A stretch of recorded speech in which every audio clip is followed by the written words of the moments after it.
Nós vamos falar sobre os profetas maiores e a história deuteronomista. E a história deuteronomista, ela, de acordo com a obra que nós estamos usando aqui, Antigo Testamento, História, Escritura e Teologia, da Edições Loyola, a gente tem um pensamento que é compreendido entre o livro de Deuteronômio e segundo o livro dos Reis. Vamos lá. Primeiro, apresentar a história da pesquisa. A descoberta de textos deuteronomistas nos livros históricos, Josué, Juízes, Samuel e Reis. O livro do Deuteronômio conclui a primeira parte do Antigo Testamento, que é o Pentateuco, mas ao mesmo tempo, esse livro serve de abertura e de ponto de partida para os livros chamados históricos, Josué, Juízes, primeiro e segundo livro de Samuel, primeiro e segundo livro dos Reis. Com efeito, o Deuteronômio faz constantemente alusão à entrada iminente dos israelitas na Terra Prometida, entrada inaugurada pela travessia do Jordão. Ora, é exatamente no livro de Josué que está o relato dessa travessia, bem como a conquista da terra. Por causa desse vínculo estreito entre o Deuteronômio e Josué, com frequência se tem considerado o livro de Josué o verdadeiro final da primeira parte do Antigo Testamento. Fala-se então de um hexateuco, a gente já chegou a falar disso, em vez de Pentateuco.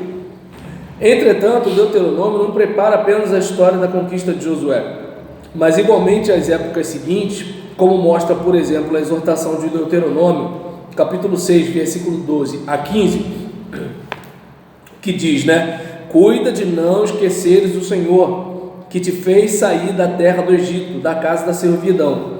Não seguireis outros deuses, dentre aqueles dos povos que vos rodeiam, pois o Senhor, teu Deus, é um Deus ciumento no teu meio.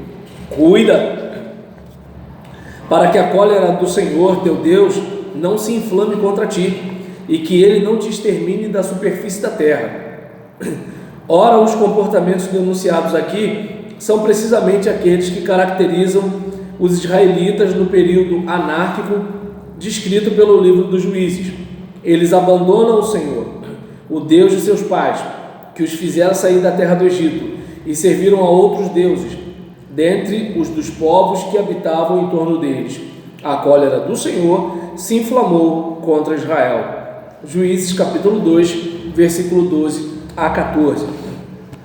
A abertura do livro de Juízes é lida assim como a transgressão das advertências do Deuteronômio. De modo semelhante, Deuteronômio 6,15 e 28,63 anunciam a deportação para longe da terra prometida como sanção extrema pela desobediência do povo. É precisamente o que acontece no fim do segundo livro dos Reis, em que se lê: e assim foi Judá deportado para longe de sua terra. Segundo o livro dos Reis, capítulo 25, versículo 21. Existem, portanto, vínculos temáticos evidentes entre o Deuteronômio e os livros históricos, vínculos, aliás, reforçados pela presença nestes livros, de um estilo e de um vocabulário que lembram os do Deuteronômio. Um dos primeiros a ter observado a existência de tais vínculos foi o filósofo Baruch Spinoza, que escreveu em seu Tratado Teológico Político, em 1670. Se considerarmos claramente a sequência e o objeto de todos esses livros, não teremos dificuldade de reconhecer que eles são obra de um único historiador, que se propôs escrever as antiguidades judaicas desde as épocas mais remotas até a primeira devastação de Jerusalém. Como Spinoza constata igualmente que o Deuteronômio é inseparável dos livros que o precedem, ele lança a hipótese de uma grande obra histórica que vai desde Gênesis até o fim do segundo livro dos Reis. No século XIX, Henrique Evaldo, embora reconhecendo a presença dos temas e do estilo deuteronomista no conjunto desses livros, distingue o grande livro das origens, Gênesis a Josué, e o grande livro dos reis, Juízes a segundo Reis, incluindo Ruth. Este último conheceu pelo menos 2 edições do tipo deuteronomista, uma por volta do fim da monarquia, provavelmente sob Josias, a última durante o exílio na Babilônia. A insistência da censura entre Josué e os livros seguintes se explica então pela ideia de um hexateuco, popularizada por Julius Wellhausen, o qual, aliás, compartilha a ideia de Evaldo, segundo a qual os livros dos juízes, de Samuel e dos reis, teriam conhecido redações deuteronomistas tanto durante o último século da monarquia judaica, como durante o exílio babilônico. Contudo, Wellhausen não resolve de forma categórica a questão de que se trata para cada um desses livros, dos mesmos redatores ou de redatores diferentes. Para ele, essa questão não tem nenhuma importância. Seguindo aqui, vamos à tese da história deuteronomista, a partir de Martin Nolte. Será Martin Nolte que levantará pela primeira vez a questão da intenção e da coerência dos textos deuteronomistas nos livros históricos. Ao preparar um comentário sobre o livro de Josué, publicado em 1938, Nolte confirmou as ideias de seu mestre, A. Alt, para quem os relatos e as listas contidas nesse livro têm uma origem, uma formação independente da obra do javista e do eloísta. Lembra? Javista, eloísta, deuteronomista e sacerdotal? É interessante a diferença de 1638, parece, né? Está falando do Spinoza, 1670. Interessante esse caramba. Então você vê. A história como é que move. Exatamente, aquilo que eu falei há um tempo atrás. A gente lida com a Bíblia numa visão piedosa. A gente está vendo numa perspectiva de fé. Suponhamos, é como se você olhasse a feijoada pronta e comesse. No caso deles, é uma perspectiva técnica. É como se estivesse olhando a feijoada antes dela pronta. Deu para perceber? Então, por isso que muitas vezes o fiel tem problema com a teologia. Por quê? Porque a gente está pesquisando os ingredientes que compõem a refeição. A gente não está comendo a refeição. Por exemplo, eu vou pregar no livro dos reis, em Deuteronômio, com a maior tranquilidade, porque eu creio. Mas aqui eu não estou vindo como quem crê, eu estou vindo observando os dados, pesquisando. Então o que acontece? No caso de Nolte e de Alt, eles estão olhando para algo que alguém lá em 1670 viu, né, com menos ferramentas do que eles, que tinham menos ferramentas do que nós. E como é que eles sabem isso tudo? A gente não, porque eles pesquisaram e a gente não, só por isso. Mas se a gente se debruçar, a gente vai, né, ter mais ferramentas do que eles tiveram para poder mastigar e pesquisar algumas questões. E sem contar o fato da documentação recente, tanto deles, dos seus antecessores, quanto dos seus sucessores e dos nossos contemporâneos, né? Então, vamos continuar aqui, né? Em relação à tese de uma história deuteronomista. Por que tese? Ninguém estava lá, né? Então vamos seguir. Como explicar o vínculo entre o Deuteronômio e Josué e até o conjunto dos livros históricos? Como é que a gente faz isso? Aí, no parágrafo seguinte, a gente vê que em plena Segunda Guerra Mundial, Nolte vai propor uma resposta que marcará profundamente a exegese veterotestamentária. Em 1941 e 1942, ele redigiu numa determinada localidade um opúsculo intitulado Estudos de História das Tradições, que será publicado em 1943. É nesse livro que Nolte inventa o conceito de uma historiografia ou história deuteronomista.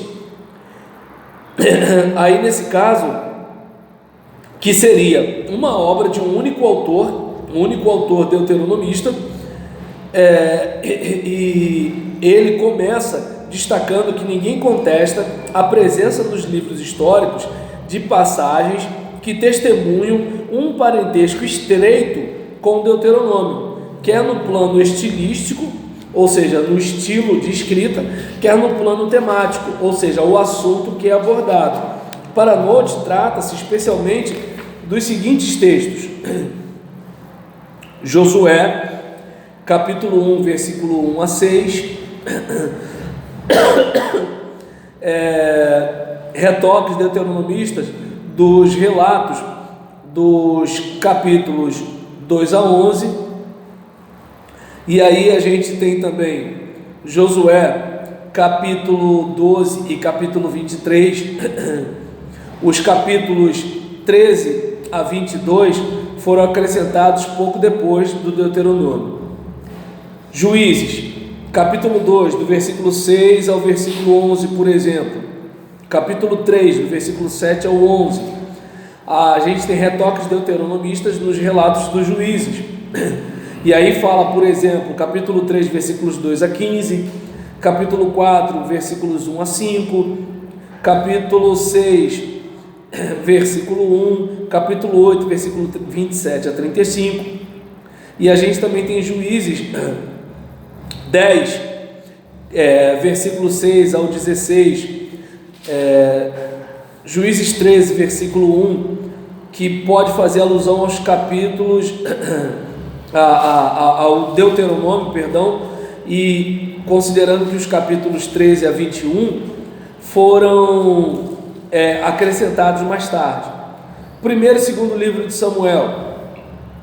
Primeiro livro de Samuel, capítulo 2, versículo 25 a 35, capítulo 7, versículo 2 a 17, capítulo 8, versículos 1 a 22, capítulo 10, versículo 17 a 27, capítulo 12, versículos 1 a 25, e retoques deuteronomistas nas histórias da ascensão e da sucessão de Davi. Por exemplo, segundo livro de Samuel, capítulo 5, versículo 4 a 5, capítulo 7, versículo 11 a 13. Primeiro e segundo livro dos Reis. Primeiro livro dos Reis, capítulo 2, versículo 2 a 4, capítulo 4, versículos 1 a 5, capítulo 7, versículo 47 a 51, capítulo 8, versículos 1 a 4, capítulo 9, versículo 1 a 9, capítulo 11, versículos 1 a 13. Para cada rei é o Deuteronômio que cria a introdução e a conclusão de seu reinado. Outros textos importantes redigidos por Deuteronômio: primeiro livro dos Reis 14, versículo 14 a 24, capítulo 16, versículo 1 a 4, capítulo 21, versículo 21 a 26, capítulo 22, versículo 38 a 47, segundo livro dos Reis, capítulo 10, versículo 28 a 33, capítulo 13, versículos 3 a 7, capítulo 17, versículo 7 a 20, capítulo 21, versículos 1 a 18, capítulo 23, versículo 16 a 30. E aí talvez possa vir o questionamento, mas como é que dá para perceber? E aí, como ele disse, no início e no final de cada reinado tem trechos que deixa claro se o rei atendeu ou desobedeceu a recomendação de Deuteronômio contra a idolatria. Deu para entender de onde vem a pesca? Que o cara percebe, opa, aqui tem um sinal do tipo, ó, fulano fez o que era mal aos olhos do Senhor, porque ele desobedeceu recomendação X do Deuteronômio. Em Juízes 13 ele fala assim, ó, tendo os filhos de Israel tornado a fazer o que era mal perante o Senhor, este os entregou nas mãos dos filisteus por 40 anos. Entende? E é uma promessa, uma ameaça que Deus faz lá atrás, ó, se fizer, tá entendendo? Se fizer. Fazer o quê? É gente, né? O dia de hoje é a mesma coisa. E nós também somos a mesma coisa, né? E eu acho que a gente é tão parecido com eles que a gente consegue falar deles, né? De vez por outra você vai escutar alguém na igreja, não sei se vocês lembram na época da novela de Moisés, Era um tal de ter gente na igreja falando mal do povo de Israel. Aí eu falava, gente, a gente é igual a eles. Não, pastor, eles viram milagre, eles não sei o que, não sei o que lá. Eu falei, fulano. Não, conta isso é verdade. Gente, mas olha só, lembra da palavra de Jesus para Tomé? Tomé, bem-aventurados os que não viram e creram. É aquele caso, Fernando. Não vamos esquecer dos magos lá de Faraó, que viram os sinais de Moisés. Fizeram o quê? Imitaram os sinais, em vez de obedecer a Deus. Então o fato de você ver o milagre não te impede de pecar. Não vamos esquecer que assim, Acã viu as manifestações de Deus, mas o Zói fez o quê? Deu para entender? Nadab e Abiú, gente, os caras filhos de Arão, aqueles caras não viram sinais, não viram milagres. Miriam e Arão diante de Moisés, aqueles dois não viram milagre, passaram pelo Mar Vermelho. Então, ou seja, o sinal não te impede de pecar. Como também, sem você ver o sinal, como é que eu posso dizer? Não te impede de crer. Por quê? Porque você não viu o sinal, mas é aí que está a questão. Porque o que é a fé? A fé não é certeza do que você espera e convicção do que você não vê. Quando você vê o sinal, não é fé. Você está vendo. Seus sentidos mostram. Você apalpa, você vê, você ouve, você sente o cheiro. Não tem como.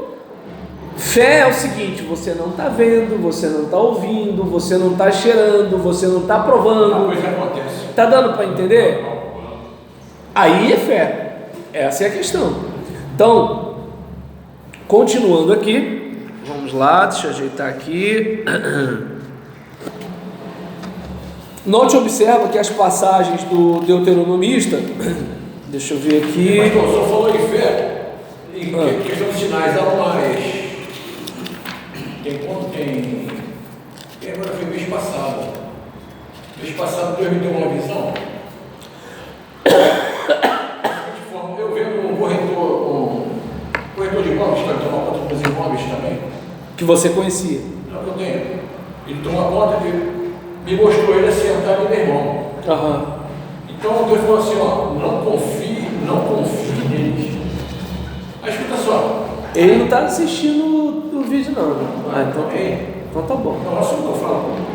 É verdade, pô. Não, aí você, Deus é ele. Aí passaram-se 3 semanas, eu na senhora, pô, minha mulher pessoal do teu apartamento. Foi por que foi tudo bonito, não, aí começou a falar a situação, ó, cuidado com o fulano. Eu falei, cara, pá, vem na hora assim, ó, a visão na mente. Eu falei assim, caramba, rapaz. Aí hoje, quer dizer, eu tenho outro advogado também, cuida de uma situação também, outra parte. Aí ele se mudou de Madureira para o centro. Eu falei, doutor, se tiver apertado para o senhor, vou botar um outro rapaz conhecido meu. Sei. Ou seja, que é mundano,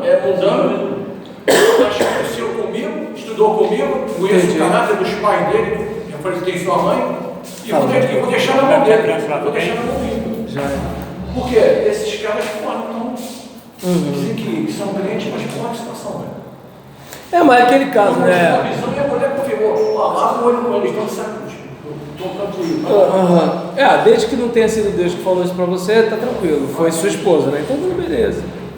Aí nesse caso, eu não sei se dá pra perceber, gente, o fato de alguém pertencer à religião cristã não significa que essa pessoa é um cristão. Não é. E o fato de ela ser um cristão não significa que ela não vai, em algum momento, dar vazão às obras da carne. Então, assim, tanto o crente verdadeiro quanto o crente falso vão pecar. Entendeu? Exatamente. Vamos lá. Então, não se observa que as passagens deuteronomistas mais importantes assumem a forma de discursos colocados na boca dos heróis principais. No caso, né, de Josué capítulo 1, capítulo 23, de primeiro livro de Samuel capítulo 12, primeiro livro dos Reis capítulo 8, seja de considerações introdutórias ou conclusivas, em que o Deuteronômio, na falta de um personagem adequado, se exprime em voz off, como se ele fosse um narrador da história. Né? Josué 12, Juízes 2, versículo 6, segundo livro dos Reis, capítulo 17. Segundo note, esses textos servem para estruturar o conjunto da obra e reforçar a sua coerência. O deuteronomista não é, portanto, apenas um redator, mas um verdadeiro autor, no sentido de que constrói uma apresentação do passado de Israel que obedece a uma teologia da história perfeitamente coerente. Para elaborar essa história, o deuteronomista, ele faz o quê? Ele utiliza certamente numerosas tradições antigas que relata fielmente, né, como se ele fosse aquele corretor que eu olho para o passado, olho para o presente, faço uma redação, mas ao mesmo tempo eu coleto textos de tradições antigas que vieram antes de mim, né? E ainda que estas contradigam sua visão das coisas, mas é essencialmente graças aos textos que ele próprio compõe que o deuteronomista elabora uma história de Israel e de Judá a um só tempo coerente e original. E aí, dessa forma, por exemplo, o que acontece é que a obediência ou a desobediência de Israel e de seus responsáveis à vontade de Yahvé são o miolo, né, dessa história. Por causa de sua desobediência, Israel e Judá fazem a experiência da queda de seus reinos e do exílio. Para nós, não havia nenhuma dúvida de que a história deuteronomista encontrava sua conclusão no segundo livro dos Reis, capítulo 25. A informação final que relata a reabilitação do rei Jeoiaquim em sua prisão na Babilônia, versículo 27 a 30, não representa uma mudança de perspectiva fundamental na história de Israel e de Judá. Antes, para nós, é o último acontecimento de que o deuteronomista tinha conhecimento. Consequentemente, disso se segue que ele deve ter composto sua obra pouco depois de 562. Ao contrário, Note tinha mais dificuldade para estabelecer o começo da história deuteronomista. A esse respeito, constatamos que ele procede essencialmente por via negationis, né? Ou seja, ele pega o caminho de assim, eu acho que porque não pode ser isso, não pode ser aquilo, não pode ser aquilo outro, não pode ser data tal, não pode ser data tal, não pode ser data tal. Agora, para finalizar, ele tem mais facilidade. Por quê? Porque se o deuteronomista tivesse mais informações, não ia parar no Jeoiaquim, porque você percebe que assim, ele é tratado com um pouco de compaixão quando ele está lá no exílio. Vai falar. Diferente de Zedequias, né, que tem os olhos vazados. Vai. O deuteronomista é interessante a história. Eu coloco assim, não sei se eu estou errado, se eu corrigir, por favor. Ele, como coloca essa parte de aviso ao povo sobre não errar em relação a Deus, mas o povo errou, porque foi a história. Porque mesmo, vamos dizer, se ele tivesse dito, vamos falar assim, antes de acontecer o fato, o povo ia errar. Ele narrou a história e escreveu. Já o povo já estava no erro. Porque o que acontece é o seguinte. Mas no dia de hoje, nós sabemos disso, que é verdade, e não praticamos a verdade que ele deseja. Seres humanos, né, cara? Seres humanos. Por exemplo, você vê teu colega que morreu, né, foi jogado na vala. Não era para você não pegar o caminho dele? Mas pega. E agora? Entende? A menina viu que as garotas que saíram com aquele miserável ali ficaram tudo buchudo, o camarada não sustenta ninguém. O negócio dele é andar com bolsinha rosa quando o neném nasce para mostrar para todo mundo, depois ele mete o pé e arruma outro bacuri. Mas a tonta faz o quê? Dá maior condição pro cara e pronto. Deu para entender? Então é o ser humano. É o ser humano. Entendeu? Todo mundo sabe que assim, se eu tomar um grau antes de dirigir, eu vou afetar meus sentidos. Não, mas eu dirijo melhor bêbado do que bom, pastor. Então tá, velho, vai. Eu ouvi muito isso. Tá dando pra entender? Então, esse é o ser humano, entende?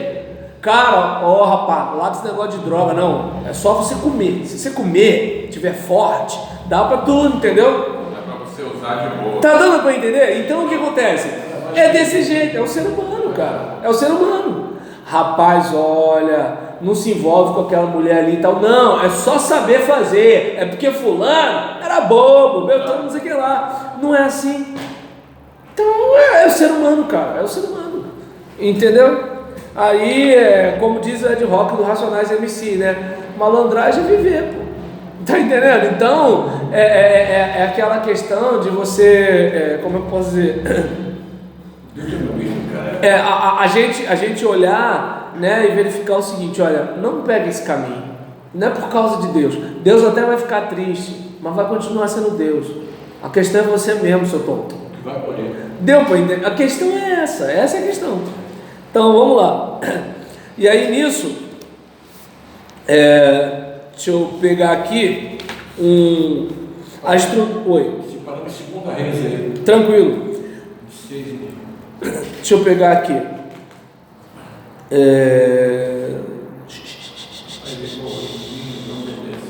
Assim, uma vez que Note admite a teoria documental para a formação dos livros do Pentateuco, conclui que o começo da história deuteronomista não pode ser encontrado do livro do Gênesis ao Números.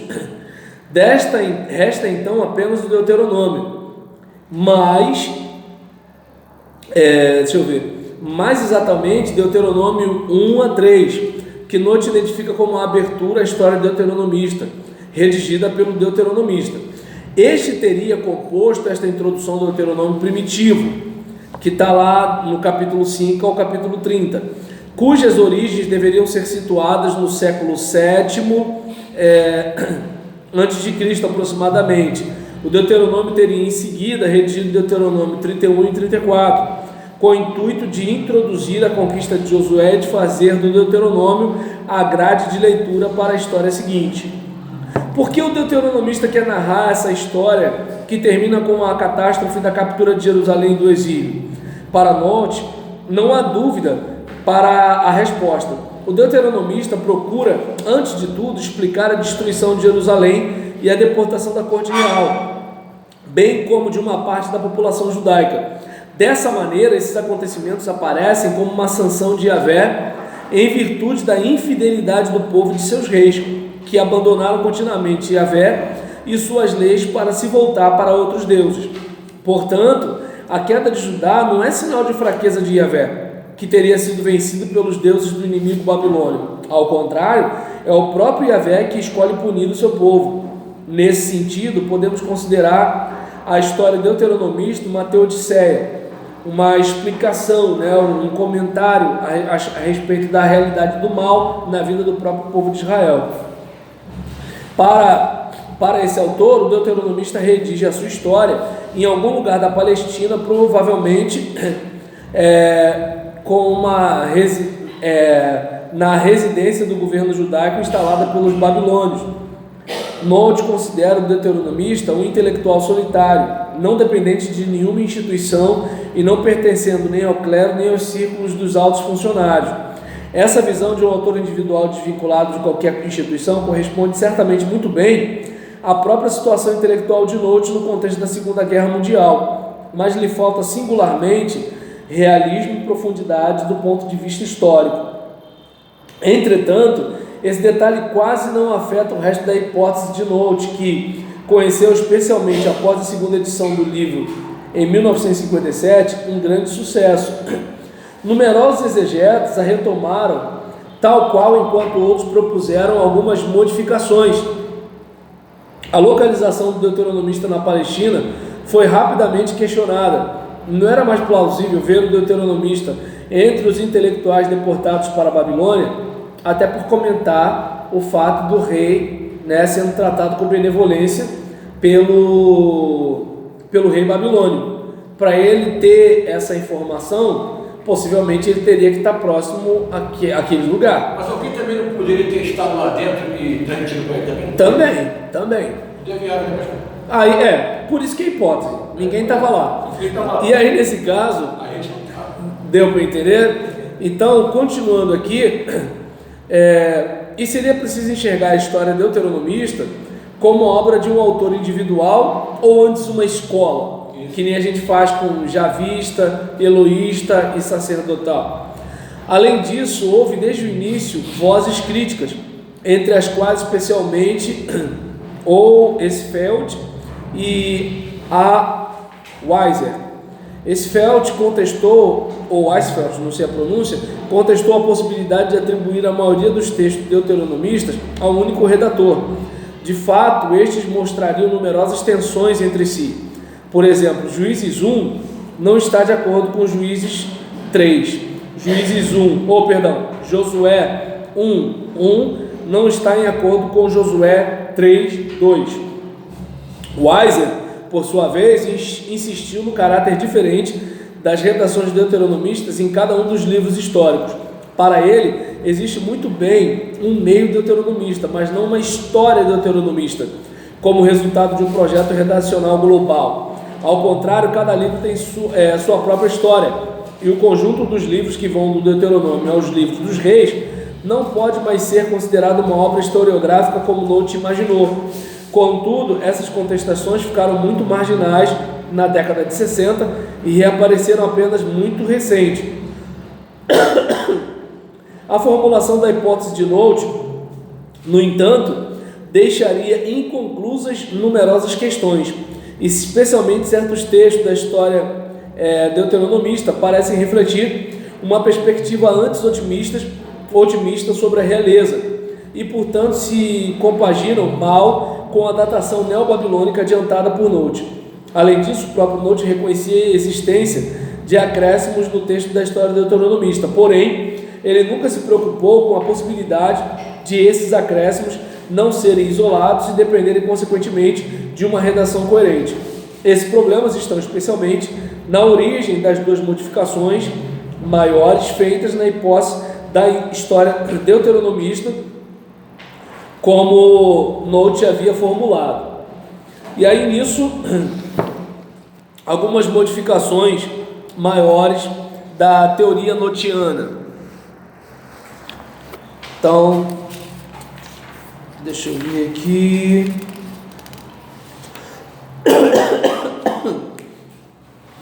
Vou pegar isso para o próximo vídeo.